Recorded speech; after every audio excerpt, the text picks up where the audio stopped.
when you get dealt to. All right, okay, I think we're live. Hopefully we are, otherwise can't even, I'm going to be careful not to swear. Right, okay. Your meeting is being live streamed. Got it. Right, let's start the recording somewhere. Sugar, right. Sugar, honey, iced tea, as they say.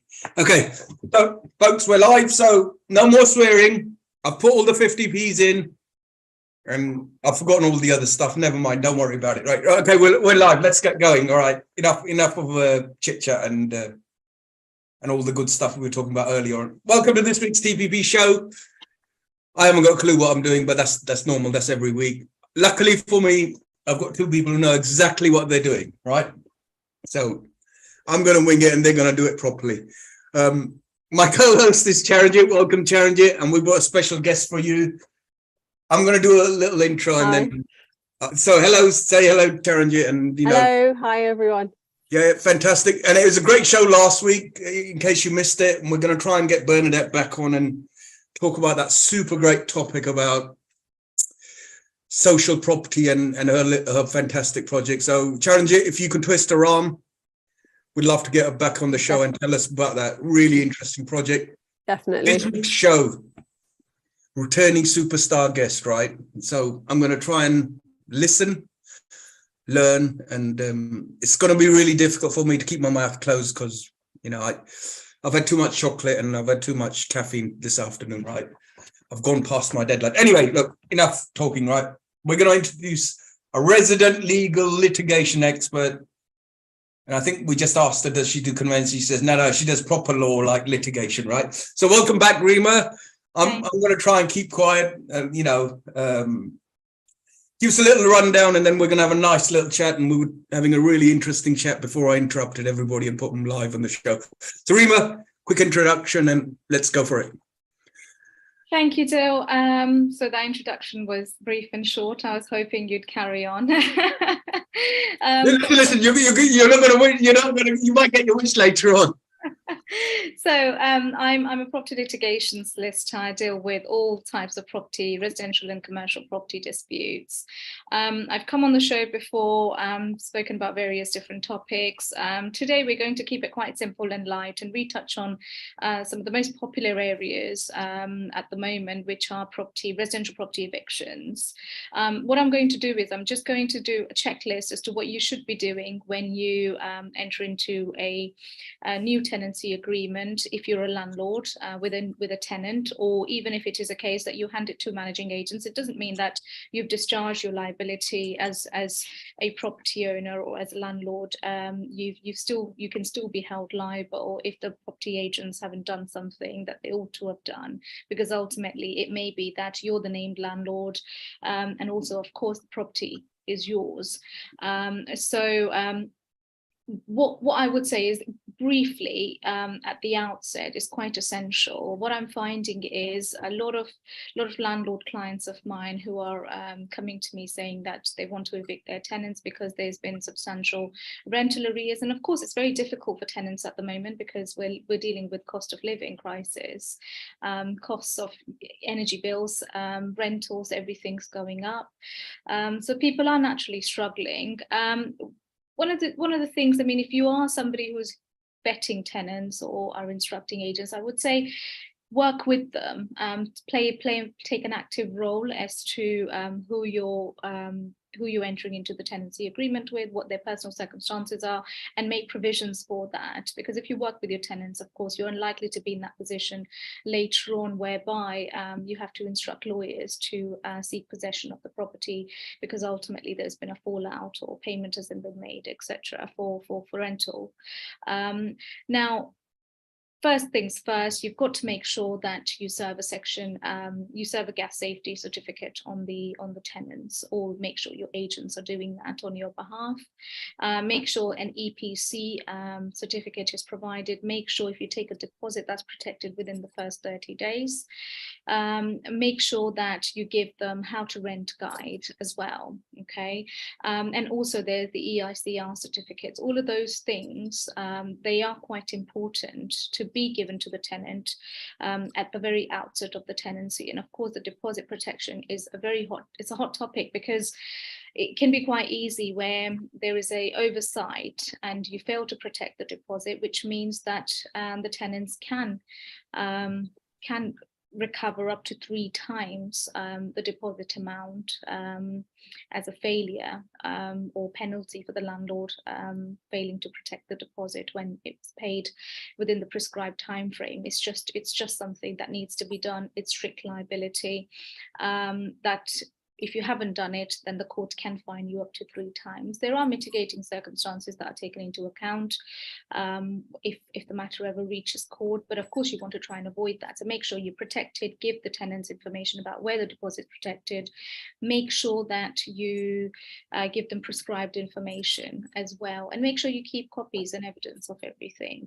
Again, it's quite basic. Get the tenancy agreement signed as well. If there's guarantors, that can help quite often if the tenant's not able to pay. So those are the kind of things that would help both tenant and the landlord. And in terms of gas safety and EPC certificates, gas safety is renewed every year, so make sure you keep on top of that. If you don't have a gas safety certificate and there are issues with the tenancy and you want to serve a Section 21 notice, which is a no-fault eviction, you will not be able to do that. So you'd have to serve a Section 21 notice before you'll have to serve a gas safety certificate before you serve the notice, but it should be done and renewed and provided to the tenant every year, and of course at the commencement of the tenancy or prior. Now, how can you, if you find yourself in a situation whereby, we'll deal with a situation where there are rental arrears, what do you do if there are rental arrears? First thing is try and resolve it with the tenant directly, agree a payment plan if possible. But quite often what happens is clients that come to me, and landlords, they've got their own mortgage payments, or they're tied into a finance and they rely on the rental payment. So you've got ultimately sometimes no option but to actually try and evict the tenant. And if that is the case, and you can't come to a resolution with the tenant directly, then you'd need to serve what's called a Section 8 notice. And it's quite key that the notice is served correctly, because lots of times people try and give it a go themselves to serve the notice, and they come to us and you've wasted a month or 14 days that you have to provide, because if there's 2 month rental arrears, that's when you can serve a Section 8 notice.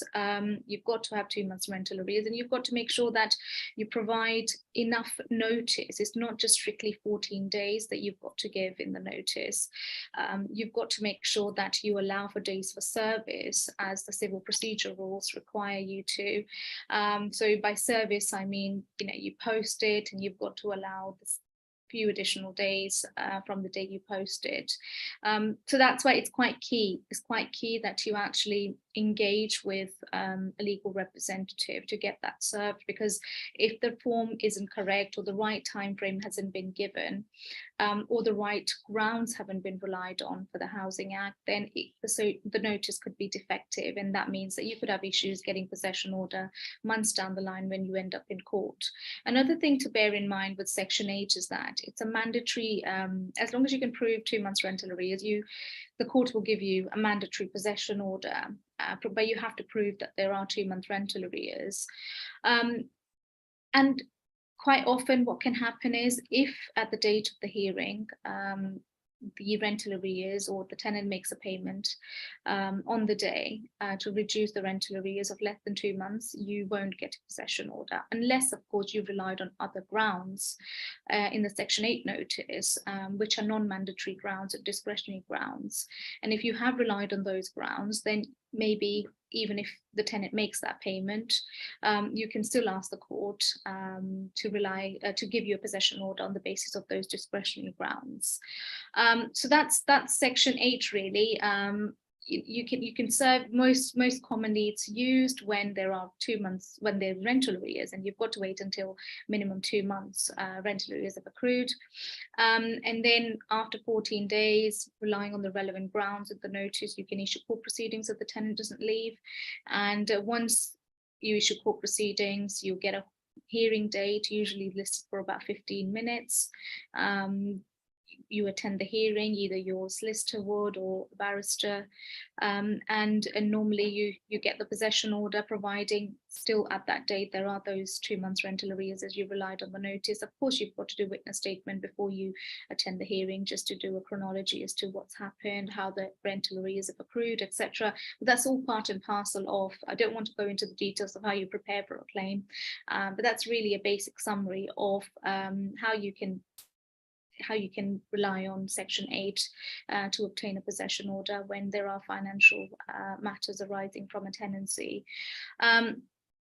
Now, another way by which you could terminate a tenancy is by serving a Section 21 notice. It's quite often, there are talks about abolishing the Section 21 notice, if not actually modifying the grounds upon which you can claim a possession order under the Section 21 notice. And really at the moment, it's what we call a no-fault eviction. You give tenant 2-month notice, and the notice would be valid if you've served all the documents we spoke about at the outset, which is the gas safety deposit information, EPC, and how to rent guide has been provided to the tenant. If those things haven't been provided, you've got to make sure that you provide them before you serve the notice. Yes, you can correct it later on if you haven't done it at the outset, but the best practice is to serve it at the outset, because there could be issues later on. So Section 21 notice, you give 2 months, 2 months to the tenant to vacate. If the tenant doesn't vacate, again, it's a paper exercise. It's called accelerated procedure to obtain possession order. And you apply after the expiry of the 2-month notice. Again, allow days for service and check with somebody who's served those notices, not agents. I would advise people to be very, very mindful of getting a legal job done by parties who necessarily are not dealing with those kind of matters or not experts in that field, because things again can go wrong, and then you've lost 2 months, or you've lost the court fees, or you've lost all the valuable time whereby you could have been in a better position, and so could the tenant, because sometimes the tenants are waiting to be housed by the council. So after the expiry of the 2 months, you accelerated procedure, you fill out the claim form and you send it to the court with all your evidence, and the court looks at the papers and they will give the tenant time to respond. If the tenant doesn't respond, then you can request for possession, and it's all dealt with on paper. So it's a paper exercise. Really, there's not a hearing unless, of course, there are objections that the tenant or a defense that a tenant will file when the claim is issued and they're notified by the court. So those are the two most commonly used ways to obtain possession of your residential property. And really, that's, I mean, as long as you are making sure that you're working with the tenant, you're serving all the compliant documents, it should be a straightforward exercise. But quite often what we find is that people try and do things themselves, or they instruct agents to do these things, or documents or deposit hasn't been protected. I think all of those loose ends need to be tied up before you take steps to recover possession of the property, because once you issue a notice or once a claim is issued, it can get quite messy.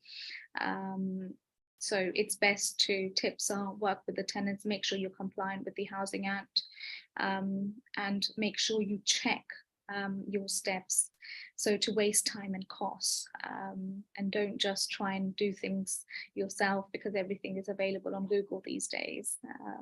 So yeah, that's all I'm going to cover today, and of course, if anybody's got any questions, by all means, you can reach out to me directly.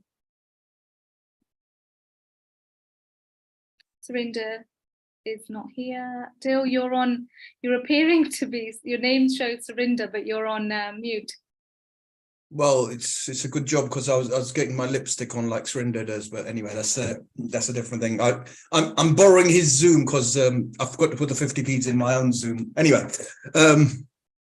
Surinder's skiving. He's doing a bit of a skive for a little while. He's anyway. we won't disclose the secret location. Charanjit's got a question before I pass on to Charanjit. You mentioned the acceleration procedure. Roughly, what is that? Really quickly, in 3 minutes or less? That's the Section 21 procedure. It's called an accelerated route to possession.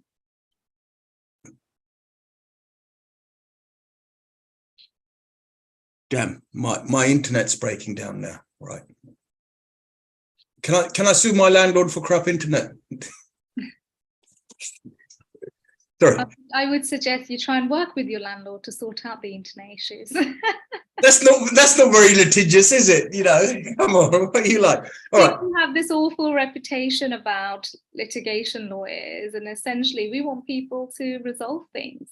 It's only when things don't get resolved we get involved to help them, but it's not to encourage arguments. That's why we have you on, because if we wanted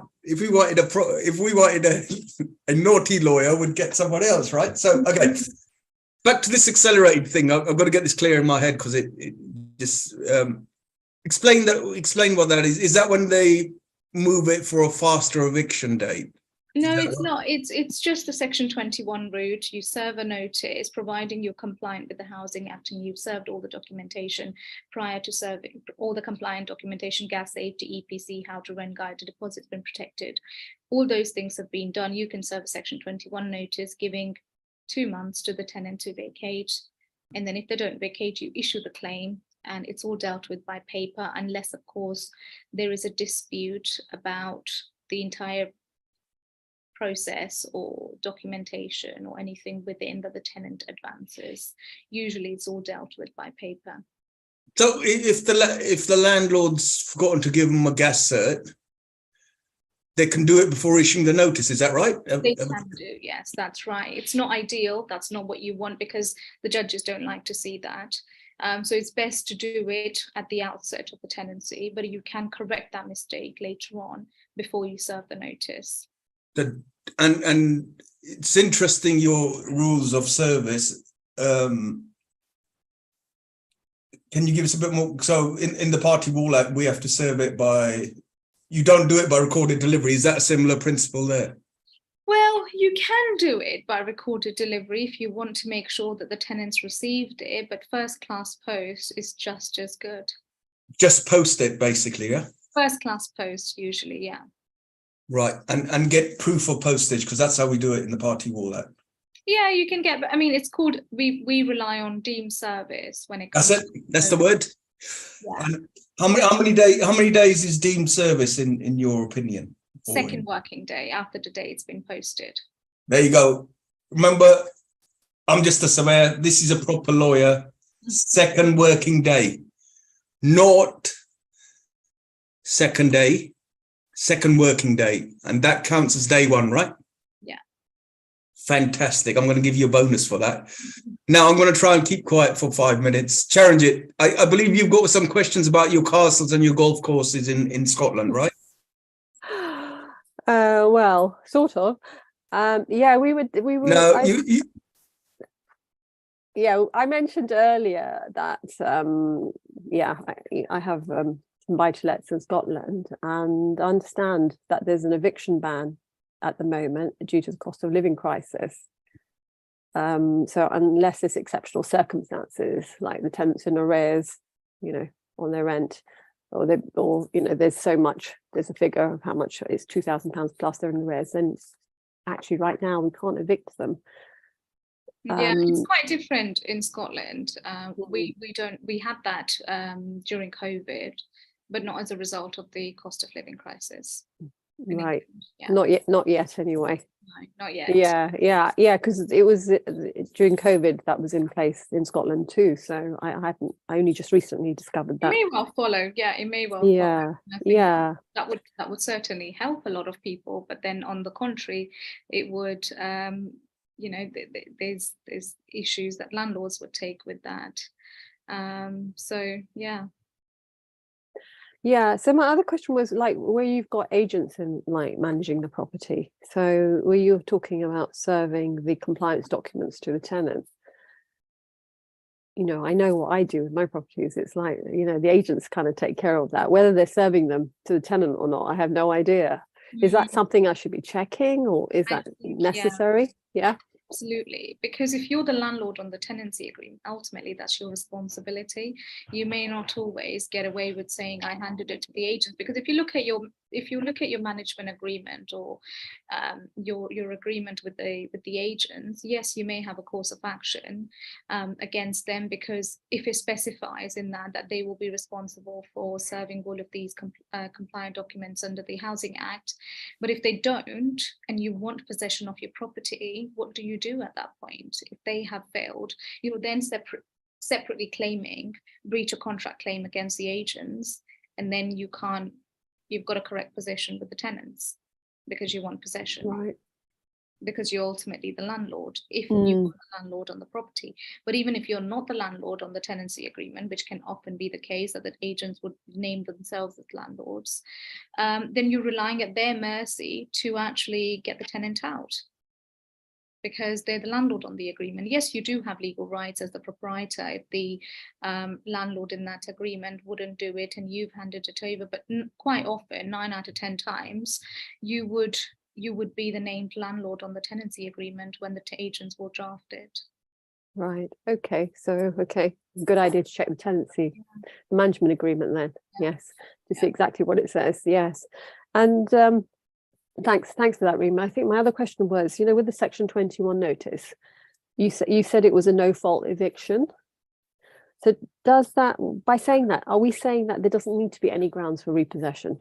You're just putting in an application for repossession, and there doesn't need to be any justification for that. Yeah. You can't immediately serve it after the tenancy has commenced. You've got to wait, I think, somewhat 4 months. But then after that, you can serve the notice, providing you're compliant with the Housing Act. Great. Okay, thank you. And what does that mean, compliant with the Housing Act, as in all the documentation that I mentioned that you've got to serve at the outset of the tenancy and protect the deposit. Okay, so if someone's gotten the what the hell? Sorry, I was going to swear in a minute. What the heck's the EPC got to do with anything? Yeah. It's energy performance certificate. You've got to serve it in order for you to, if you want to serve a Section 21 notice. Firstly, it's an obligation. You've got to give it to the tenant when the tenancy starts. Hang on, wait. Let me bang my head against the wall. Sorry. Yeah, go on. So you've got to give it to the tenant when the tenancy starts. Right. They're available online. You can even direct them to a link. Okay. And do that. But if you haven't done that, you can't serve a Section 21 notice. You've got to do it. You can correct it later before you serve the notice, but that's not the best practice. You should be giving EPC to the tenant and a gas safety certificate and an EICR certificate. Sorry, what's an EICR? Again, it's an electrical report certificate. Oh, okay. Yeah. To do that. And again, protecting the deposit, how to rent guide, all of those things you've got to give to the tenant at the outset. If you don't, then you can't serve Section 21 notice. But you can correct it before you serve the 21. Correct it, yes, but that's not best practice. Interesting. I'm sorry, gonna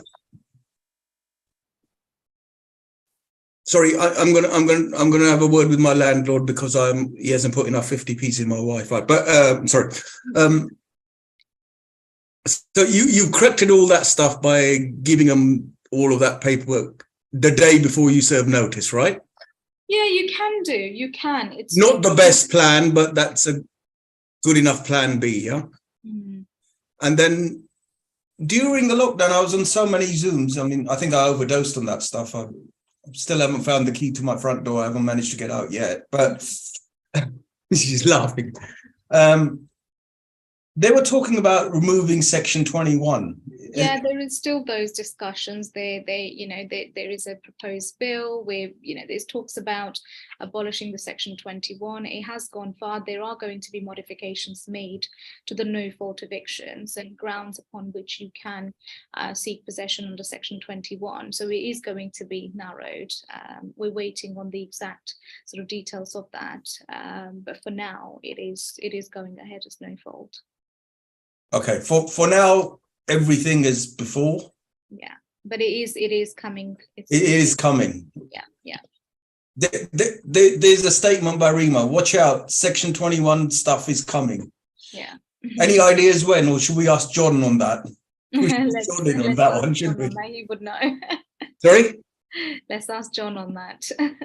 Well, we should give him a grilling before he gets on there. Say, John, come on, sort us out. You're our mate in the House of Lords.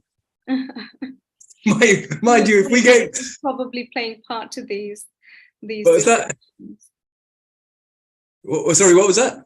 I said, I'm sure he's actively playing a good part in these discussions. And I learned something really interesting from the last interview. Apparently, property rights are a human right. I thought they were just greedy capitalists, but it's part of your human rights thing. There is a particular element in your when you issue claims for possession, if talking about whether this impacts your human rights, and most often, again, it depends. I mean, when there's housing issues, concerns, children involved, that's right to home, having a roof above your head. So no, he was talking about property rights as in it's your right as a landlord or as a property owner to benefit from the property and make sure government can't take it away from you without adequate compensation. And I thought, wow, that's interesting. That's a different angle of human rights. Yeah, it's in the UN stuff. I didn't even know this. I thought, wow, they just make human rights are all about dogs and cats and making sure you can be with your cat, right?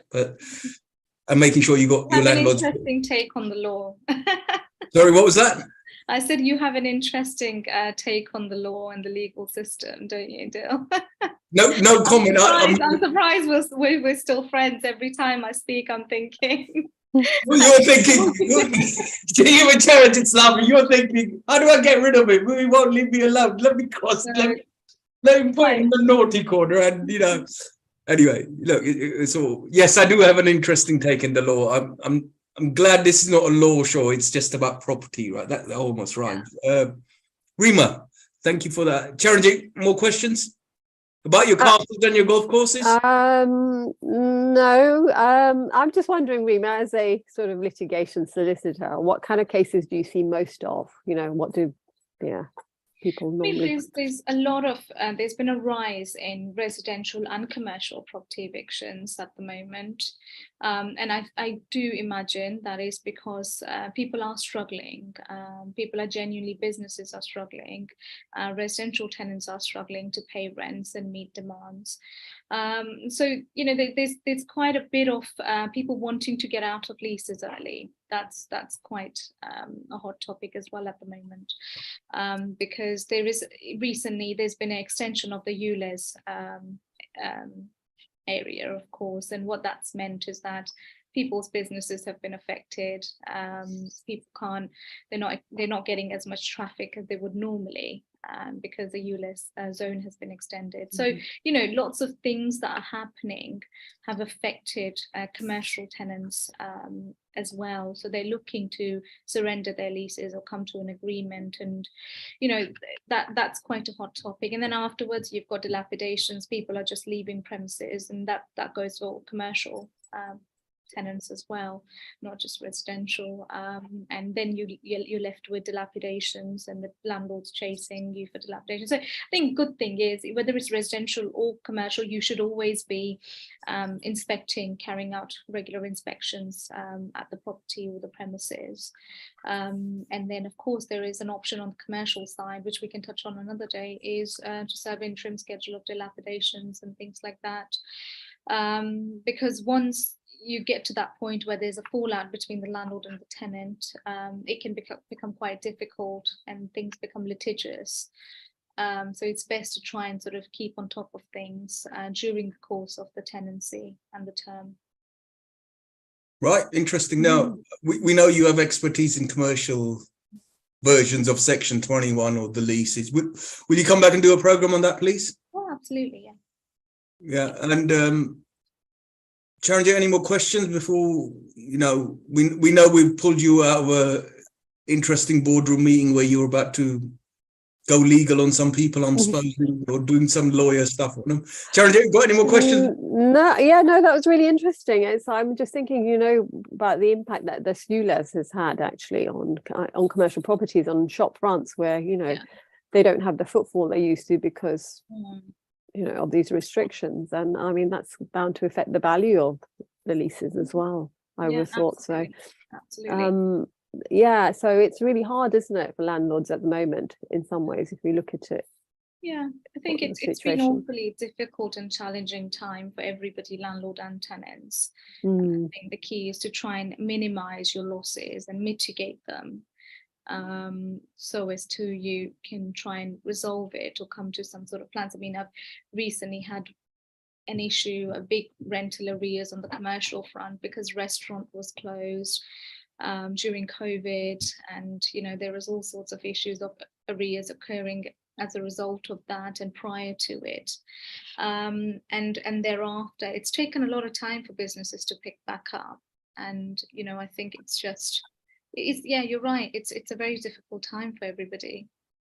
Yeah, they're just coming out of like COVID, and when they've lost sales, and now they're challenged with the energy price rises and interest rate rises and what's happening generally globally. Yeah, I mean, you look at tube prices going up, and what isn't going up anymore. It's a very expensive time to be alive. My test for inflation is how many 50p's I have to put in the program, and it's I have to put more and more 50p's. I keep running out of my pile of 50p's. So look, before the finish,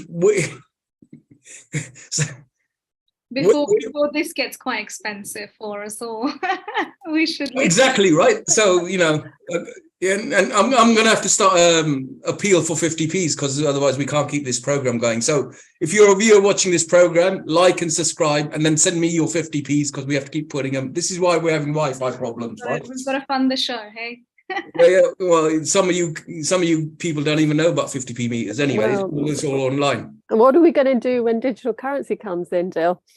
You won't have Listen, I'm already having nightmares about Section 21, Section 8, ULEZ, lack of 50p's, and now you're talking about digital currencies. Don't start that one up, right? We're going to have problems to deal with. Right, Rima, your details, have you got them ready and present? And I'll put an extra 50p. So hang on, let me make sure you can share them on the screen. Wait. I've jumped the gun a little bit. I've got to put this I've got to now look at digital 50p's for my homework. Like, if world wasn't actually, I'm quite a fan of digital currencies. I have got some, but I don't know how to check it anymore. I think I got 50p's worth of Bitcoin now. Right. Anyway, Rima, put your details up on screen so people who've messed it up can put their stuff right and get a hold of you. Would you mind? No, absolutely. I'm just figuring out how I do that, though. You got to put 50p in your computer so it could show the slide. I'm living in the digital currency world now already. So you'll have to give me your account details. I'll put it through, Dill. Yeah, good luck with that one, right? This is a true story. Every time I go to a parking meter, they don't take 50p's anymore, or pound coins, or credit cards. I phone up and put the thing on, right? Yeah. And all my mates say to me, "Why don't you use the app?" I said, "No, my phone's special. It doesn't handle the app." I hate those parking app things. But anyway, right. So you got two promises. You're going to come back and do a commercial program for us. Yeah. Happy to do that. Yeah. And you're going to do a special presentation, which I think we discussed, right? Whenever you're ready on that one. Yes, absolutely. Yeah, the one you messaged me about. Yes. Yeah. So. Don't tell anybody. It's going to be a surprise, because that's a really interesting program. Yeah. I think I find that topic very interesting. I mean, a lot of people out there, and of course we're now talking in code language. So I'll just we'll have that conversation off camera. Yeah. So that is. I thought when I put that on WhatsApp to you, I thought this can't be right. It's contrary to everything. This is what I was taught, right? And I thought this can't be right until you had a look at it. And I'm guessing you're agreeing with most of the content that we're going to put together for our audience. Yeah. This program Rima is going to do for us will absolutely blow your mind if you're in the property business. It's just going to, you know, we've had some earth-shattering programs, but the one Rima is going to do for us is going to be unbelievable. We can't talk about it. It's going to be unbelievable. Right, sorry, enough of my talking. Put your details on the screen, please. So what I'll do is I'm struggling to actually share. Okay, we'll put yours in the chat or something. Yeah, so what I think might be best is that if this is going to go on various platforms, I will comment on the Facebook group, provide my details. Great. Reach out to me from So there. you're going to use your digital 50p's for the Facebook group. Yeah, I'll leave my details there. Fantastic. And if you want to get in touch, then please do feel free to do so. Right. But I'm struggling to share the screen right now, so yeah. Yeah, I know the feeling. Don't worry, I've done that. Right. Okay, great. Look, thank you for taking the time out. Last minute, unfortunately, lastminute.com as usual, but never mind. You should know what we're like. Yeah, fantastic. Having me, and I hope that's been helpful. Very short and brief, but I think people have shorter attention spans on a Thursday at 5 o'clock. So I'm sure there's better things to do. Next challenge is, can you do it under 60 seconds next time? Right. I'll try. All right, great. Thank you for your time. Thanks very much. Thanks very much, Rima. That was really great. Nice to meet you. Okay. And you, take care. Bye-bye. Charanjit, that was an interesting program, right? That was great. I thought that was really good. You know, sometimes just these basic things, you know, we forget about. So it's really useful to go over them and remind ourselves. Yeah. Make sure you're always doing the basics, which is boring, but yeah. But me and Rima. Sorry? I said it has to be done. It's boring, but it has to be done. Yeah. Now, me and Rima are coming up with a really good program. You guys are going to love this one. I can't even share it with you. It's so secretive, right? But we had a really good guest last week. If you can get Bernadette back on, and we had a pre-meeting discussion. Yep. We had the budget yesterday, right? Yep, we did. Any thoughts on that? I know we haven't planned for this bit. Yeah, no, not quite yet. I mean, yeah, there's some interesting bits in it. I think I need to go over it, really, to be honest. Yeah. Oh yeah, there's some surprises. You know about money as well. That's your former life, right? You used to be in the business. We expect a full commentary from you next week, right?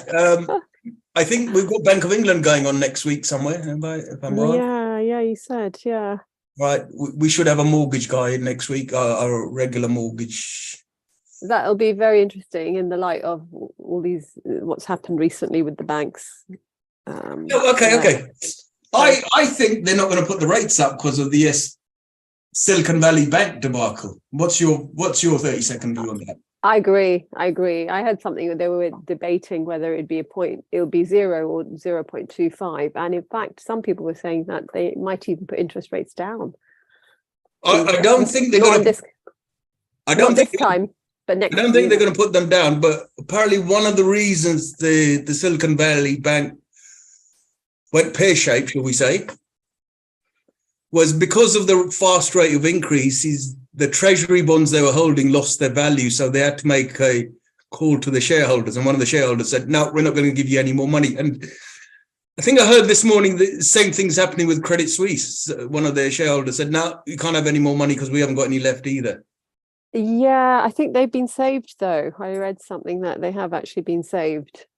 Well, I hope so. Credit Suisse is like the Swiss government, isn't it? I'm guessing. Yeah, it's been around 150 years or something. I think it's not one of the new banks. So interesting times, really. That's longer than some current countries, right? Okay. Yeah. Longer than most countries. It is, but yeah. So let's see. I think I don't really know. I don't really think we know what's happening, and whether this is the beginning of a financial crisis, or whether the central banks will bail out these banks is the question, really, isn't it? They didn't bail out the ones that went down, so No, they bailed out. They ran out of money bailing out 1, 2, and 3, didn't they? When they got to number 4, they said we haven't got any more money left. That's why. Oh, yes. That's why Merrill Lynch went down in 2008. Yeah. I think hopefully they've learned their lesson. There's a really interesting program on the Silicon Valley bank run. Because they're special. There's a guy called Peter Thiel, really interesting. He's a really interesting guy. So he's a VC guy, and the crux of it is because it's a very small. You know, when I heard Silicon Valley Bank, I thought, what's that got to do with England? Those guys are over this. You know, it's like, yeah, they're all in Silicon Valley, as it's in the name. But apparently, I was talking to a friend of mine that a lot of the payroll companies use that bank to run payroll. Okay. Yeah, so it's really interesting. And then the reason last week the bank run started on Silicon Valley Bank, anyway, we'll talk about this next week, was Peter Thiel said to all these VC guys, listen, pull your money out. And difference between this time and 2008, everyone's doing it on the laptop. So you didn't see the queues outside. But the run was faster than any bank previously. It was something like $42 billion were taken out in 24 hours. It's Wow. something ridiculous. That's why. Wow. And the Fed stepped in. Anyway, that's the discussion for next week. So stay tuned. Thank you for your time. That was an interesting show this week with Rima. I thought that was really interesting. It's like more bad news for landlords, right? Yeah, possibly. Yeah. Yeah. Have to keep on top of things. Definitely. And how do we do that? By making sure we educate ourselves and we listen to programs like this. Absolutely. I'm going to say you well done. Good. Right. Make sure you like. I forget to do this every week. Yeah. Stay attuned, like, subscribe, and whatever else your ring the bell and all the other stuff that you could do in these platforms nowadays. Absolutely. Fantastic. Good show. It's really interesting, actually, today's. I can't wait for the cat defense from landlords and tenants saying, yeah, no, we can't do this because the cat's going to have no home. But sorry. I think some people get what I'm referring to there about the cats. And anyway. Oh, you're not referring about human rights then? Or cat rights? It's one and the same, right? If you know, nowadays, if you believe you're a cat, you have to be treated like a cat, right? Exactly. Yeah, if you identify as one. I'm going to try and identify as a tomato. Actually, hang on a minute. Do you remember this old Prudential ad? And all it's quite an old ad, right? And it was by Prudential, I'm pretty sure. So all these kids saying, when I grow up, I want to be a doctor, or I want to be a nurse. And there's a kid who's slightly chubby, right? And he pushes this girl over. I want to be, and this is a bit horrible, right? I want to be an MD or something, you know. They were obviously having a little go at this little kid, right? And then my favorite line was when this kid goes, I want to be a tomato. I don't remember that at all. But oh, you've got to look. It's a really great ad. I feel like that all the time. That. Really? Oh, wow. That kid was ahead of his time. Exactly. I feel like that all the time. I want to be a tomato, right? Okay. I think you've read enough of me, right? All right, bit weird, but never mind. Honestly, find that ad online. It's really great. You know, sometimes you see these ads and these clips and memes. It's great. And that was so far ahead of its time. Right, that's enough of my nonsense. Okay. Thank you for coming in, keeping it sensible. Someone's going to try, right? Well, yes, do my best. Yeah, okay. You heard it. She does her best, but, you know, struggles, right? All right, we'll see everybody next week, and we'll give you an update on the budget. No, on the interest rates. Budget's already gone. We've got a budget update coming up as well, right? Yeah, maybe we could do that next week as well. No, I can't have two things in one go. No, okay. All right, we'll see. All right, see you next week.